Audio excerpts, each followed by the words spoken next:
Hello friends, you are welcome to botanist blog. Friends, आप यहाँ पर देख रहे हैं यूकेलिप्टस के प्लांट लगे हुए हैं और साथ में खेत भी है। और ये खेत के किनारे किनारे इन प्लांट्स को लगाया गया है। और इस तरह से जहाँ पर खेत होता है और खेत में जहाँ भी जगह होती है वहाँ पर प्लांट्स को लगाया जाता है। अब वो प्लांट्स कई तरह के हो सकते हैं, कोई फ्रूट वाले प्लांट भी हो सकते हैं, टिम्बर भी हो सकते हैं। तो इस तरह के प्लांट लगाए जाते हैं जिसको एग्रो फॉरेस्ट्री कहा जाता है। मतलब वो एग्रीकल्चर के लिए जो ज़मीन होती है उसी में कहीं पर जहाँ पर भी जगह खाली होती है वहाँ पर कुछ अलग से प्लांट्स लगा दिए जाते हैं, जिनसे क्या होता है कि वो जो जगह होती है वो भी यूज़ में आ जाती है और जो प्लांट आप लगाते हैं उससे भी आपको बेनिफिट मिल जाता है। तो इस तरह से बहुत सारे लोग जो यूकेलिप्टस का प्लांट होता है वो लगाते हैं।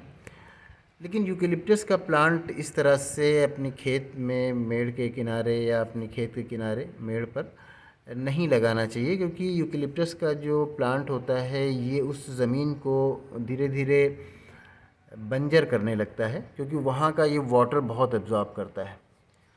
तो वहाँ का वाटर एब्ज़ॉर्ब करता है तो धीरे धीरे वहाँ की ज़मीन ख़राब होने लगती है। और जो यूकेलिप्टस की लीफ होती है, तो यूकेलिप्टस की लीफ भी वहाँ पर गिरती है तो उसमें जो केमिकल्स होते हैं वो सॉइल की फर्टिलिटी को कम करते हैं, सॉइल के लिए नुकसानदेह होते हैं। तो इसलिए दूसरे प्लांट्स लगाए जा सकते हैं, जैसे सागौन वगैरह होता है, तो वो भी यूकेलिप्टस की तरह सीधे ऊपर की तरफ निकल जाते हैं। लेकिन यूकेलिप्टस लगाना ये खेत के लिए ठीक नहीं होता। हालांकि फार्मर्स इसको इसलिए लगाते हैं क्योंकि ये सस्ता पड़ता है, एक बार लगा दिया और फिर उसके बाद ये सीधे सीधे बढ़ता चला जाता है। उसमें ग्रोथ भी अच्छी होती है और ज़्यादा देखभाल नहीं करना होता, इसीलिए फार्मर्स इसको लगाते हैं।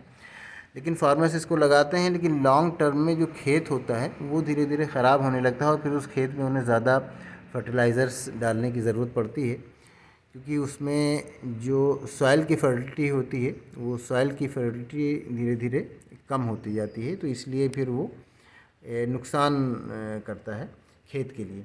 तो इसलिए एग्रो फॉरेस्ट्री के तहत जो भी जगह हो वहाँ पर, खाली जगह हो वहाँ पर प्लांट लगाना, ट्रीज़ लगाना, ये सब अच्छी बात है, लगाना चाहिए।